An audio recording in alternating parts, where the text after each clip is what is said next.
bringing you up to date on all the action from a busy weekend of women's soccer. This is USL Super League Game Week on SiriusXM FC. Welcome into Game Week on SiriusXM, joined as always by former Georgia forward Marion Crowder. I'm Anna Witte. Today we're talking about some of our favorites from this fall, every single team in the Super League, and of course a full slate of matches on match day 18 to round out the fall schedule. And at the very end, we're talking about the Super 5 Showdown. Marion and I are both picking 5 aside. We're going to play against each other. We want your feedback on who's going to win that game. But Marion, you're still in Cary, North Carolina, big national championship last night for UNC beating Wake Forest 1-0. What a game. I mean, we talked a little bit before we went on about the show and the game in particular, but what'd you see out of that UNC side to get the win? Yeah, first of all, I love being able to put up my Christmas decorations and then spend the first 17 days of December in a hotel. It's been lovely. I should have brought the tree here and put it up. I was going to say, it would really add some color to that brown wall you got behind you. We're very dull. We're very dull over here, my sweatshirt included. That's kind of how we feel. We're still recovering, Anna, from the doubleheader that was, so obviously College Cup Final Four, however you want to word it. We do a doubleheader on Friday, and then we do the final on Monday. The doubleheader was quite literally the coldest I've ever been in my entire life. Like, do you know when you get so cold and you start to like thaw out, things hurt? Like the extreme starts to hurt. That's where I was at. I was like, I can't even walk to my car without limping at the end of it. And then I went to bed with like all like my long johns, like everything on, and took until about 4 a.m. in the morning where I was just like, finally, I was like, oh my God, finally I've warmed up. But it was a lot. Really that cold here? I mean, I'm 2 hours away from you. I didn't realize it was that cold over there. It ended up getting, because the second game started at like 7:30, ended up getting down to 22 degrees. And I was like, you know, I'm a Mississippi girl, right? I am a Southern sissy. That's what I am when it comes to cold, a Southern sissy. And I couldn't handle it. But it was an all ACC Final Four, which just speaks to what that conference is doing year in, year out. Absolutely insane, especially now adding Stanford and Cal to the mix. So the final ended up being Wake, UNC. It was a really interesting dynamic because both teams had some external factors to play for. For Wake, they could have been the first debutante to win their cup appearance since USC in 2007. So it was going to be awesome for them. They had 19 seniors, right? Like the experience group who knew that they had something special way before any of us did. But it was UNC obviously getting it done 1-0, national champions. First guy, not named Anson Dorrance, to win a national championship for the North Carolina Tar Heels, Damon Nahas. My favorite part of that was how sneaky he was about everything. So the huge elephant in the room with Damon was, why don't you have the job? He's been the acting interim head coach, right? And so we're trying to figure out, Anna, from like a stats perspective, okay, if he wins this national championship as the interim, does it count towards his record as the head coach? We're asking him some of these questions. And he knew since 12 o'clock yesterday that he was offered the job. He was indeed the head coach. And so he's just sitting there. I don't know what it means. And his brother, Sean Nahas, head coach of North Carolina Courage, was obviously also there along with the North Carolina staff and didn't even tell him until after the game. So if you want to kind of see like a really wholesome moment, a team that absolutely loves that man, played for him the entirety of the season, I think NCAA has it on their Instagram. It is such a wholesome post-national championship huddle. Yeah, we even had Dallas's Sam Mez on the show last week, and she came from UNC and really talks about how Damon Nahas was a big piece of why she is where she is today and her growth. I can attribute my playing days to Damon Nahas. I actually grew up in the Castle system underneath Damon, so really excited. Congratulations, Damon, on being named the head coach and this national championship. Yeah. You are a part of history, I believe, because he might be the only coach that has won as a national championship as a youth head coach and as now a collegiate head coach. So, that also probably like puts you in the history books as well. Also, I mean, you touched on Wake Forest, but I think that's a lot to dive into. Obviously, not the right show for it, but Wake Forest being in that position, a team, North Carolina in general, like having all of this youth development and going to these two amazing colleges and amazing soccer programs. So congratulations to both Wake Forest, UNC clinching that title. Well, we're going to dive into the Super League now. Brooklyn beat Lexington on match day 17, 3-0. It was a big win. Lexington did not have Amanda Allen in that one. Brooklyn makes a goalkeeping change and 3 different goal scorers for Brooklyn. Then it was Fort Lauderdale beating Spokane 2-1. Early goals for Fort Lauderdale gets them back on track. Addie McCain stays at the top of the Golden Boot race. And then Dallas beats Tampa Bay 2-0. Dallas back on track at home, keeping a clean sheet and holding on to that number 2 spot. But Marion, we're going to dive into each individual team because we've seen a lot of positives for both teams. We still have a game left to go before the fall season is over. But the question is, what has been the most impressive thing that each team has done throughout these first 13, 14 matches? So starting at the very bottom of the table, it's Lexington in 8th place. It's been tough. They've had new additions as the season goes on, which has really helped them stay in the game. They've had new professionals. Dickey has been huge on giving those players chances. But the most important thing for them that they're doing well is they're scoring goals. 17 goals so far this season, 3rd most in the Super League. At the end of the day, they are getting the job done when it comes to the hardest piece of soccer. But now it's about finding what works for them in the in-between. So for Lexington, they just got to build on that scoring goal aspect. I love it. I love it. Yeah. I have nothing to add. Yeah, nothing to add. Spokane, number 7 in the table, Marion. Yeah. Been the best. Yes, Spokane is interesting, right? Because when you look at some of their individual talents and what they can do from an individual perspective, I think fireworks, right? And how they've been able to. I think that they've shown a lot of character having to finish the season entirely on the road. I think that builds a ton of character and a ton of adversity. And I'm going to use, since we started with college soccer, I'm going to use that as an example. Damon Nejas said explicitly, we're not the same team unless we go through the adversity that we went through. I think the same can be true for Spokane and what they've had to endure, the relationships you have to build on the road. So I actually think that's maybe the most positive thing for them going into the spring season, is knowing that there is a very deep, nurturing relationship in that locker room with Spokane right now. And they do have the individual threats. For Spokane, it's really about putting that together, though. And the conversion for them right now, I think, is what I would focus on leading into the spring season. They're tied, interestingly enough, Anna, with Brooklyn for the most shots taken. But they're at the bottom, right ahead of DC Power, who is at 6% with a 9% conversion rate. So we know that they, like I said, they have the individual threats. They're getting there. They're starting to really have surefire chemistry. It's just a matter of that final action, that final conversion that I'd like to see them improve upon.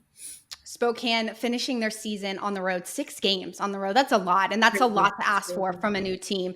Yeah. DC Power's next in line in that 6th spot in the standings right now. It took them 8 games to find their first win this season. They've seen a coaching turnover. They've seen so many young players come into this DC system. But the biggest positive for DC is the spine of that roster. You look at their goalkeeper in Aquino, their center back in Madison Wolfbauer, and then their midfielder in Katie Duong, who is really, all 3 players have had really important leadership aspects to why this team is finding bits and pieces of success.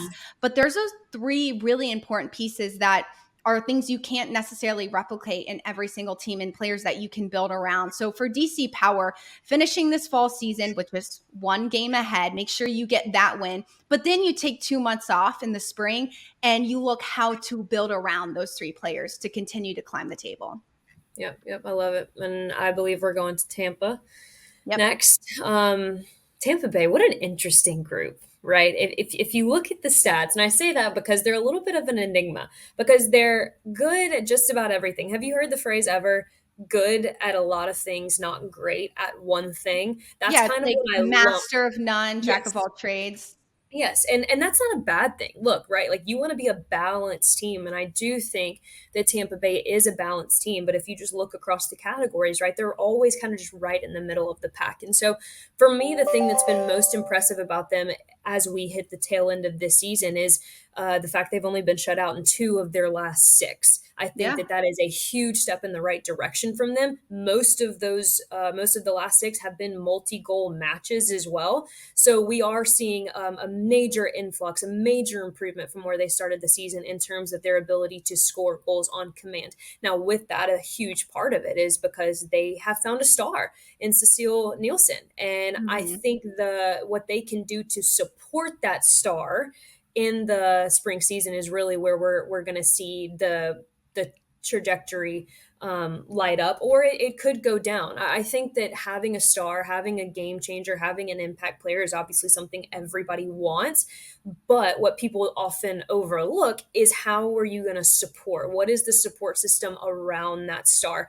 And so I would urge them to continue working on the consistency of that support around Cecile. I think if they do that, you're only going to make her better, but you're also going to infuse the rest of the team with confidence that, okay, if we get more involved, we can also have a piece of this pie. So been really impressed with the ability to score and score later in this season. Want to see a little bit more consistency around the support of Cecile as we move forward. One of the most exciting teams, I think, in the attack is Tampa Bay for sure. Now we're going to switch to the top 4 teams in the standings right now. Fort Lauderdale, back-to-back wins after a 5-game lull where they didn't see a win. The most important thing for them really is their front 4. We think their attack is just so deadly and likely one of the most dangerous attacks in the Super League. You look at Hamid, McCain, Knox, Gordon, Fung now stepping into the midfielder and helping provide for United. 15 goals so far. I think that's an area that they're going to continue to grow in as they continue to grow that relationship. A lot of young players on that team compared to Tampa Bay where there's more experience.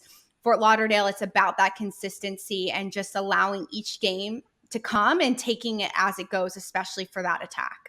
Couldn't agree more. And I'm going to flip the table on maybe, I don't know if we want to call them the most inconsistent team, but maybe for the weapons that they have, you would expect a little bit more consistency from Fort Lauderdale. But now we're going to the most consistent team, and that's really been the Carolina Ascent. And I know that they have had some results that have faltered, but I would still err on the side of them being the most consistent in terms of their principles of play, in terms of the structure that they present game in, game out, and just really what that organization has put together. So obviously we're going to harp on the fact that their consistency, their willingness to grind out wins, they haven't always been pretty, but they've always kind of found a way.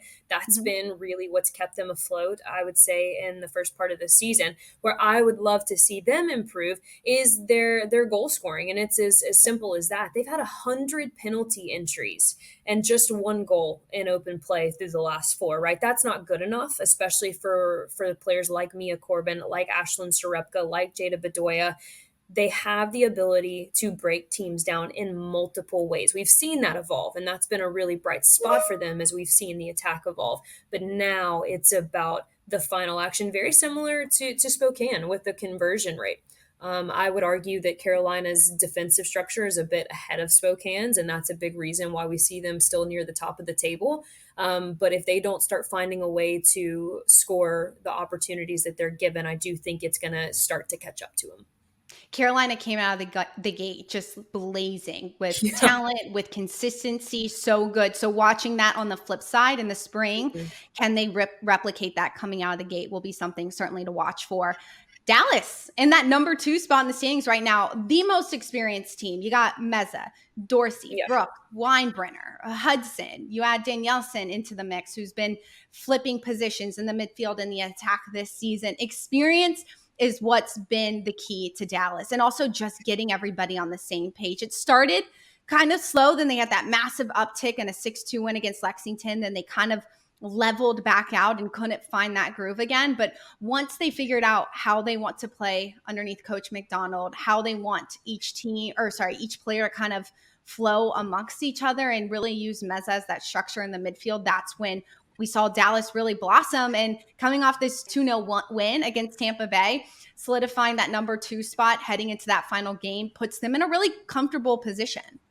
Yeah, and a red hot Tampa Bay team at that. So, and I'll even add to that, I think the more that Dallas focuses on minimizing their own mistakes, I think that's where teams capitalize a lot. I think the better off they'll be. That was a great analysis, Anna. And then We have to finish with none other than Brooklyn, a team that think about it. That was the team we waited on to start I this know. season, right? We were like, okay, we have like a general vibe of everybody else. What is Brooklyn going to bring? And they have not disappointed. To be honest with you, I was kind of looking pros and cons of this team. There's nothing needed here other than just continuing to build in the confidence that they're creating game in, game out. And nothing's broken, right? And so there is such a thing as over managing. Don't do that. That's my urge for this Brooklyn side. They're second in the league with goals scored. They're top of the league with clean sheets, along with Carolina Ascent, and they have the least amount of goals scored. So like you are at everywhere you need to be across the categories that matter. Just keep improving in the relationships in the locker room, keep building on the confidence, try to go out in this fall season with a confident win, and then just build on what you've been doing, because it has been working in every facet. It'll be a big game for Brooklyn. They're traveling to Dallas this weekend. That'll be a massive match in the Super League. Let us know some of the favorite things you've seen happen in the Super League and the fall schedule. But we will be right back to talk about the fall finale. Don't go anywhere. It's game week on SiriusXM. Bringing you up to date on all the action from a busy weekend of women's soccer. This is USL Super League Game Week on SiriusXM FC. Welcome back to Game Week on SiriusXM. Joined as always by Marion Crowder. I'm Anna Witte. We've got an exciting match day 18. It's all happening on Saturday, so get all of your screens ready for Peacock. Lexington hosts DC Saturday at 12 o'clock Eastern. Dallas will host Brooklyn Saturday at 3:30, and then Tampa Bay hosts Spokane Saturday at 7. To wrap up the weekend, Fort Lauderdale will host Carolina Saturday at 7:30. It's going to be an interesting game because Fort Lauderdale is coming back from this lull. Carolina has been on this lull, now losing 2 matches. Fort Lauderdale, looking for their 3rd straight win after 5 games without a win. Their last 2 games, they have come out with goals in the first 2nd minute and the first 9th minute of the match, and they still have the golden boot leader in Addie McCain. But what has been so striking for this Fort Lauderdale team is head coach Tyrone Mears. He is messing with the starting 11. He's messing with his formation, and seriously, no number is safe in the starting 11 right now. No, I think he's doing that to mess with our graphics on the broadcast. Probably. I think I've noticed that too. I'm just kidding. But I actually love this approach from a head coach. You and I were just talking off air. When you don't understand like the inner motivations of a locker room, it's kind of hard to look at it from an outside perspective and be like, why are you changing so much, right? Like what's going on? Let me tell you what that does for players. And Anna, you can speak to this as well as I can. When you know that there is always a chance that your job is up for grabs, what does that do to the training environment for the remainder of the week? It makes it intense. It makes it intentional. It makes it a very and I mean this in the best way. It makes it a very competitive environment where you know that there is a chance that you could be a part of that starting 11. Now, what I also love about that, other than what it does for kind of just the general motivation and general training vibe of the group, is it does allow players to it forces them to understand the game from different perspectives, right? Okay, so let's put you and I are very different players, right? Tyrone chooses you to start instead of me. What does that do? I have 2 ways to respond to this as a player. I can kind of shut down, which I have not seen that from the Fort Lauderdale players. What I have seen is their willingness to step up and say, okay, he is starting her because maybe she presents the fact that she can take players on 1v1, and that's what we need in this game. Then he's going to bring me on when we need to have a little bit more structure, right? And so it's forcing players to identify their own strengths. It's also forcing you to understand the game from a bench perspective, from a starting perspective. It gives everybody a different look of what the first 15 minutes of the game look like compared to maybe what the first 15 minutes of the second half look like. Because they're very, very different things. I've loved what he's doing. I don't think he's over managing. I think that he's making that locker room very intentional, and I think he's getting the results because of it. To your point about players really pushing and training, you look at the Super League and how they have kind of made this schedule, how they have made this schedule. You got a fall, you have a spring. Players know okay, I can push for these 14 games and really push to get in the starting 11, then you have 2 months of break where you're getting better, you're working on your individual game, and then you get back into the team aspect, the team arena. I think that's what's going to be so powerful for these players is they don't have to push for this 28 long period of games where they're really vying for a spot and you're going through lulls of injuries. It's like these short sprints on each side of the season. So Fort Lauderdale has handled that really well. And to your point, credit to Coach Mears on how he has handled that. Carolina in a position where they have dropped their last 2 games, but they have 21 days between their last match against Dallas, this match this weekend against Fort Lauderdale. They've struggled with injuries in the attack, but I think they're the most organized team in this league. So when you look at Carolina in their attack, where do you feel like they can punish Fort Lauderdale the most? I think you always have to look at the opposite side of the field when you're answering a question like this. So what are Fort Lauderdale's strengths, right? They have a few, but one of the ones that would scare me the most from a recruiting or from a scout standpoint is obviously what their game changers can do in the wide areas. It's no secret that Fort Lauderdale wants to get the ball to those players in the wide areas and sometimes to the internal guys that are sitting just right in the 10 pocket. How do you use what they want to do to your advantage on the other side of the ball?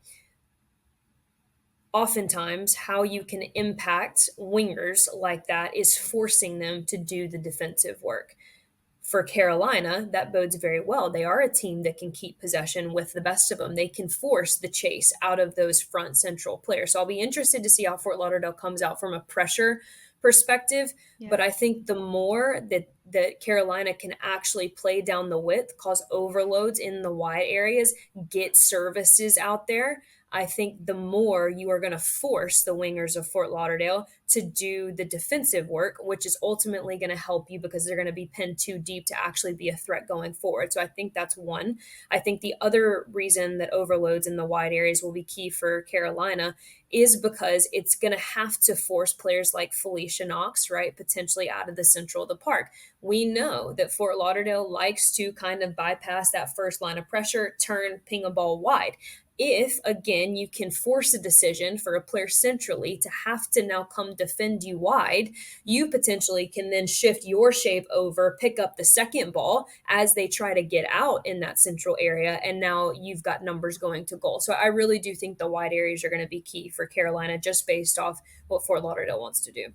Keep your eyes on the wide areas. I was going to say the same thing because I just think you look at Carolina on the opposite side too. You have Jill Aguilera, who's typically a forward, and now she's playing in this outside back role. She really likes to ping forward, and that can be really dangerous for Carolina in the wide areas. And having Jada Bedoya ahead of her, that's going to help facilitate opportunities. So certainly, I think it's going to kind of be a track meet as well in the wide areas.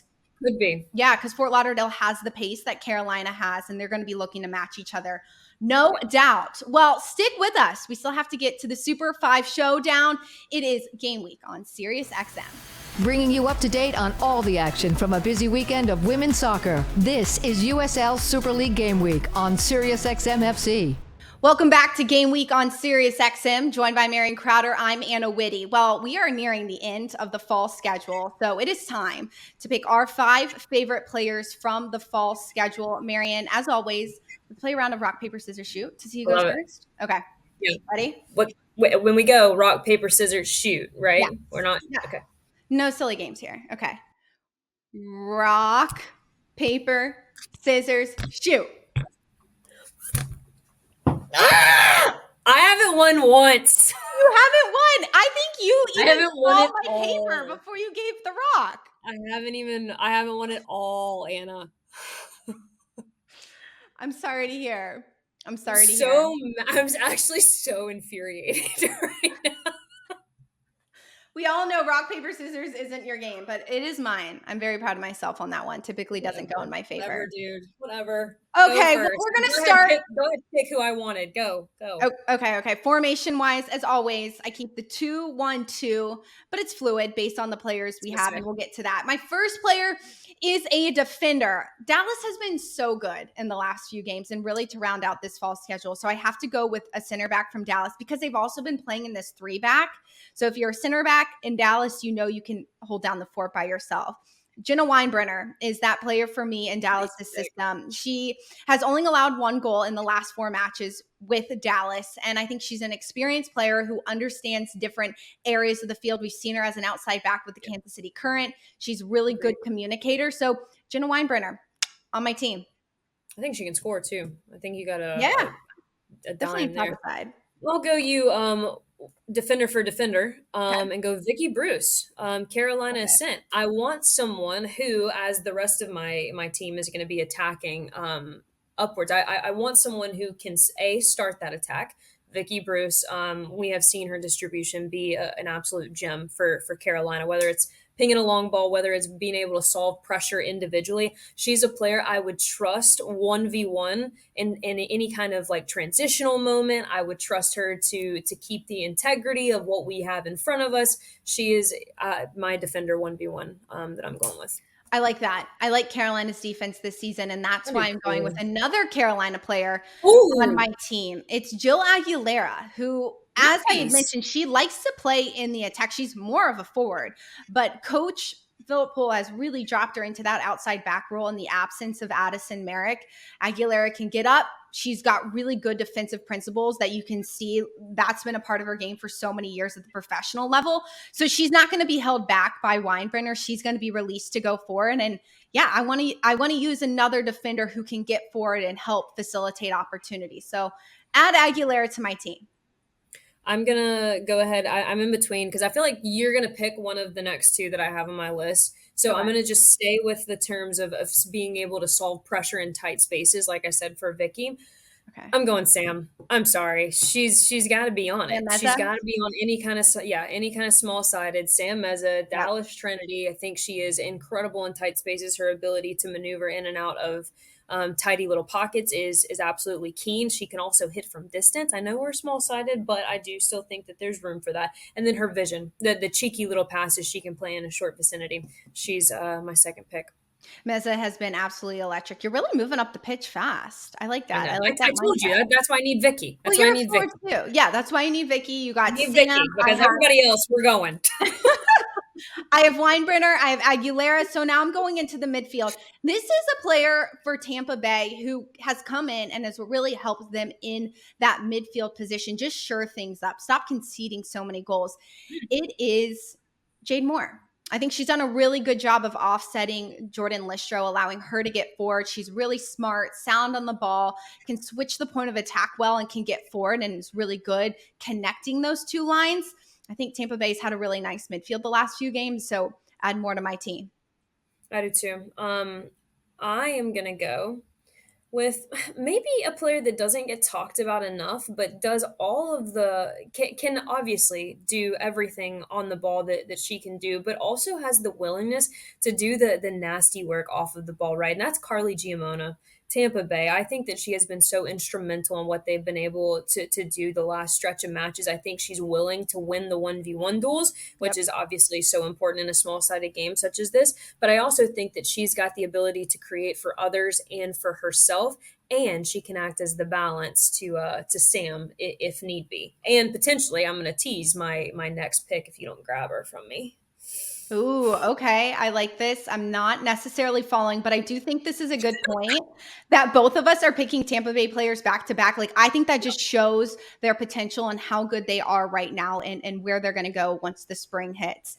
Mm-hmm. Adding a forward to my roster, Brooklyn has just been so good at the top of the table. The last game we saw 3 different goal scorers. Their attack has just figured out what works for them.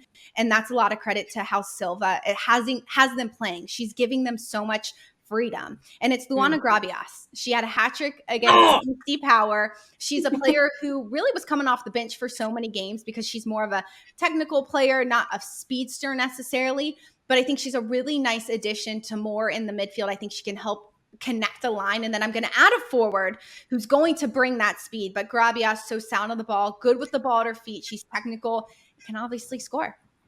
Okay. I like that. I'm mad. Obviously, she was on my list. I'm gonna hit the midfield because I've got a lot of hybrid players, right? If you can, that's kind of what I'm going for. Lots of players who can do lots of things.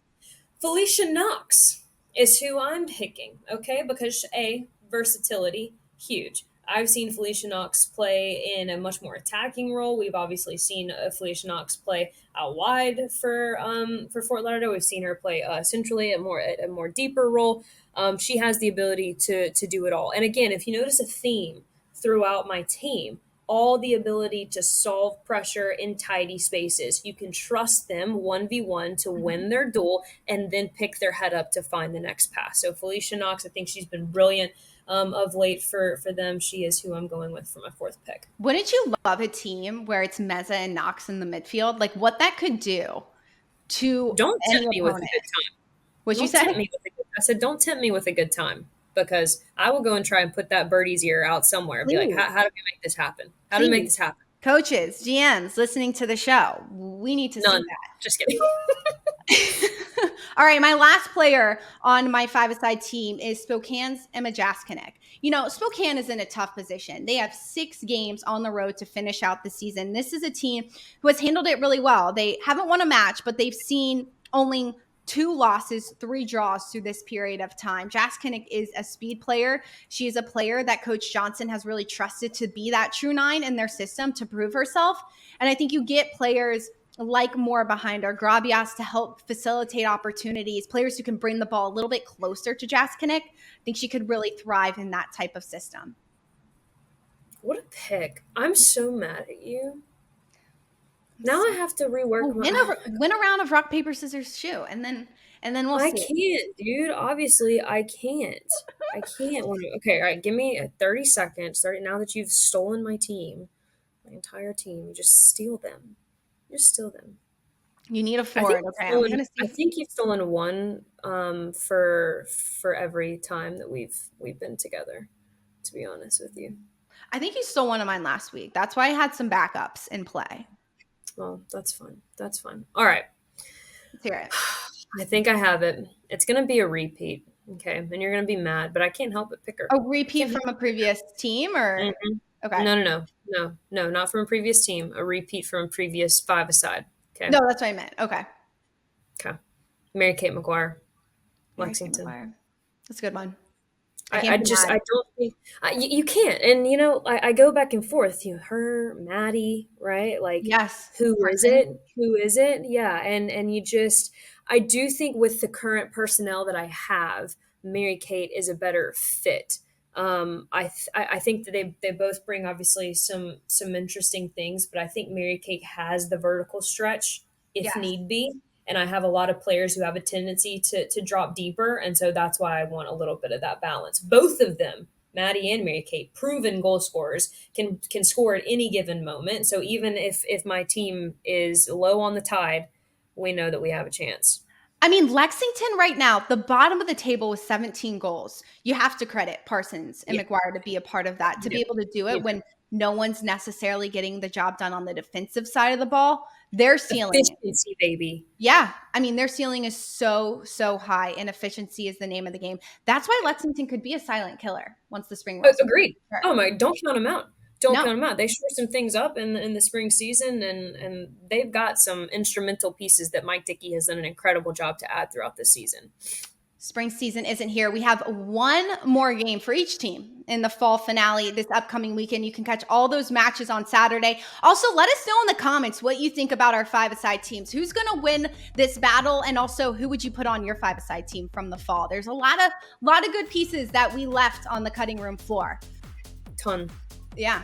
This has been another edition of Game Week on SiriusXM. You can catch every single match on Peacock, and you can catch us every single Wednesday on the SiriusXM app or on YouTube on USL page. Until next time, have a great week, everyone. We'll see you next week. You've been listening to USL Super League Game Week on SiriusXM FC.